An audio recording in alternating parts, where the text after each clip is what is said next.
La pauvreté n'est pas seulement une question de chance ou de circonstances extérieures. C'est aussi, et souvent, le reflet de choix, d'habitudes et de mentalités que nous adoptons, parfois sans même nous en rendre compte.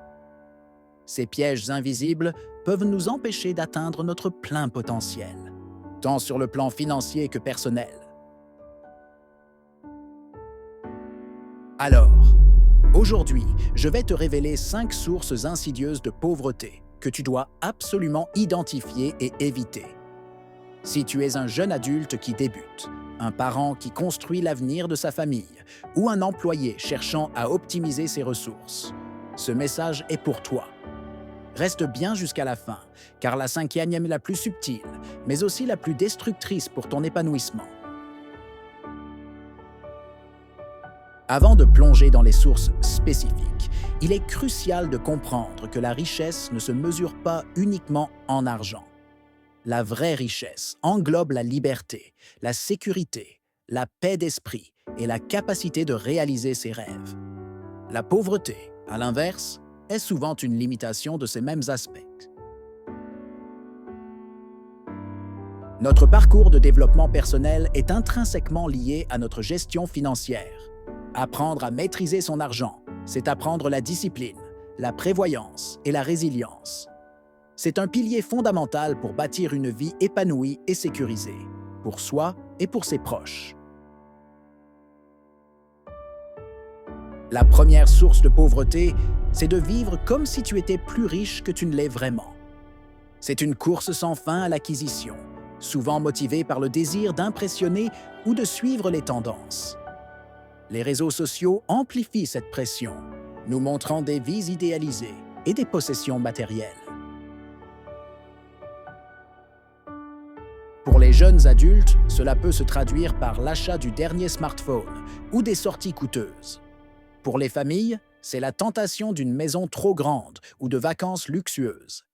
Les employés peuvent se sentir obligés de dépenser pour maintenir un certain statut social au travail.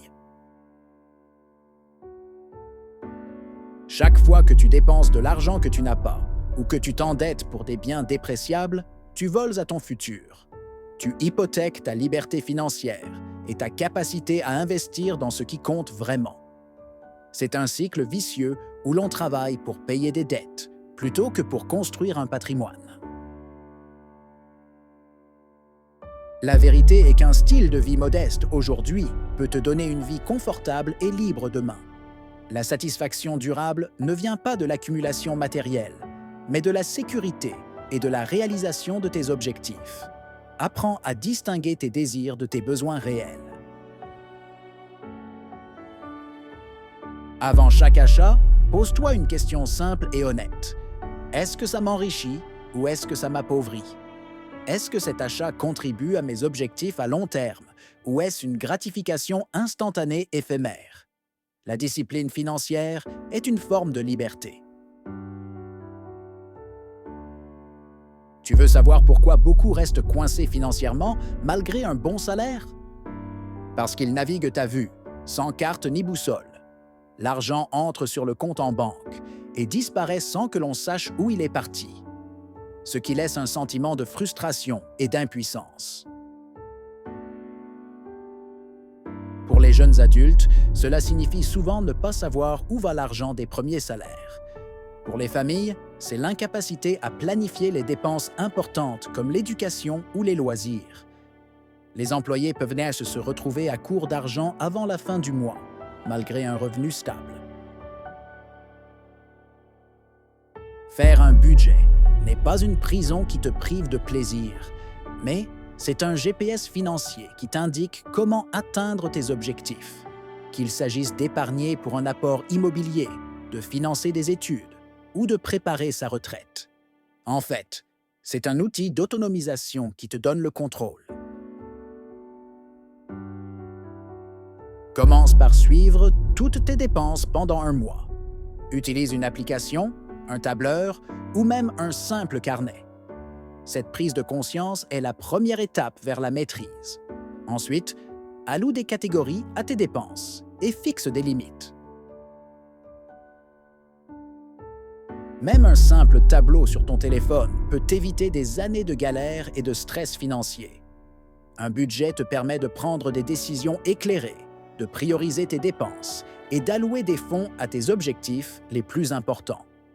C'est un acte de prévoyance et de responsabilité. Le manque de connaissances sur l'argent est une véritable maladie silencieuse qui affecte des millions de personnes. Beaucoup savent comment le dépenser, mais très peu savent comment le faire travailler pour eux, comment le faire fructifier et le protéger. C'est une lacune éducative majeure. Si tu ne comprends pas les bases de l'investissement, de l'épargne, des intérêts composés ou même des différents types de crédits, tu seras toujours esclave de ceux qui le savent. Tu seras vulnérable aux arnaques, aux mauvais conseils et aux opportunités manquées. L'argent est un langage et il faut l'apprendre. Pour les jeunes adultes, c'est l'occasion d'acquérir des bases solides avant de prendre des engagements financiers majeurs. Pour les familles, c'est essentiel pour planifier l'avenir des enfants et assurer une sécurité. Les employés peuvent optimiser leurs avantages sociaux et planifier leur retraite. Investis dans ta formation financière. Lis un livre sur l'investissement pour débutants. Écoute un podcast sur la gestion de patrimoine. Suis des vidéos fiables de professionnels. Il existe une multitude de ressources gratuites et accessibles pour développer tes compétences. L'argent fuit l'ignorant, mais il court vers celui qui comprend ses règles et ses mécanismes. La connaissance financière est un super pouvoir qui te permet de prendre des décisions éclairées, de protéger ton patrimoine et de le faire croître. C'est un investissement en toi-même qui rapporte des dividendes à vie. Montre-moi tes amis, je te dirai ton futur financier. C'est un adage ancien, mais d'une vérité intemporelle. En réalité, si tu passes ton temps avec des personnes qui ne pensent qu'à dépenser ou à consommer sans réfléchir, tu finiras inévitablement par adopter les mêmes habitudes et la même mentalité. Pour les jeunes adultes, la pression des pairs est immense. Vouloir s'intégrer peut pousser à des dépenses inutiles. Pour les familles, les cercles sociaux peuvent influencer les choix de consommation. Les employés peuvent se sentir obligés de participer à des activités coûteuses avec leurs collègues. Ce n'est pas être snob ou antisocial que de protéger ton avenir financier. C'est un acte de sagesse et de préservation de soi. Tes fréquentations ont un impact profond sur tes valeurs, tes aspirations et tes comportements. Alors, choisis consciemment ton entourage. Entoure-toi de gens qui te tirent vers le haut et qui parlent d'opportunités, d'investissement, de développement personnel et non seulement de divertissement ou de consommation. Aussi, cherche des mentors et des amis qui partagent tes ambitions de croissance et de liberté. Parce que tes fréquentations sont comme un ascenseur. Elles te montent vers de nouveaux sommets où elles t'enfoncent dans des schémas limitants. Choisir son cercle social, c'est choisir son chemin de vie.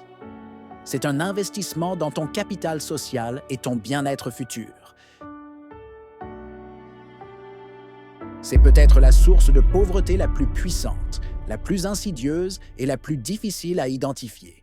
C'est la croyance profonde que ta vie dépend uniquement des autres, que tout est contre toi, que tu ne peux rien changer à ta situation. C'est un état d'esprit qui paralyse l'action. Pour les jeunes adultes, cela peut se manifester par le blâme des parents ou du système. Pour les familles, c'est l'idée que les difficultés sont insurmontables. Les employés peuvent à même se sentir piégés dans leur emploi, sans perspective d'évolution. C'est faux. Oui, tu as peut-être commencé avec moins que les autres. Oui, tu as pu connaître l'injustice, des revers ou des difficultés. La vie est parfois dure, mais chaque jour, tu as le choix fondamental. Continuer à blâmer les circonstances ou commencer à bâtir ton propre chemin. La pauvreté n'est pas qu'une question d'argent. C'est un état d'esprit, une façon de percevoir le monde et sa propre capacité à agir. C'est une prison mentale dont tu détiens la clé. Adopter une mentalité de croissance, c'est reconnaître que tu as le pouvoir de changer ta réalité. Prends la responsabilité de ta vie. Concentre-toi sur ce que tu peux contrôler et sur les actions que tu peux entreprendre. Chaque petit pas, chaque décision consciente te rapproche de la liberté. C'est en cultivant la résilience et la proactivité que tu briseras ce cycle. Ces 5 sources de pauvreté sont comme des fuites dans un bateau. Tant que tu ne les répares pas, tu continueras à couler, peu importe combien d'argent tu gagnes ou combien d'efforts tu déploies. La bonne nouvelle, c'est que tu as le pouvoir de les fermer, une par une. Alors aujourd'hui, engage-toi à en éliminer au moins une, dès maintenant. Choisis celle qui résonne le plus avec ta situation actuelle et commence à agir. Car chaque petit changement ou chaque nouvelle habitude te rapproche d'une vie plus libre, plus riche et plus épanouie. N'oublie jamais que ton développement personnel est le moteur de ta réussite financière. En investissant en toi-même et en cultivant la discipline, la connaissance et une mentalité positive, tu construis les fondations d'un avenir solide. Tu es capable de briser n'importe quel cycle. Si cette vidéo t'a parlé, et si elle a allumé une étincelle en toi, abonne-toi à cette chaîne pour plus de conseils pratiques et motivants. Partage-la avec tes amis, ta famille et tes collègues. Tu pourrais être la raison pour laquelle quelqu'un décide enfin de prendre le contrôle de sa vie et de transformer son destin. Abonne-toi, brise le cycle et construis ta liberté.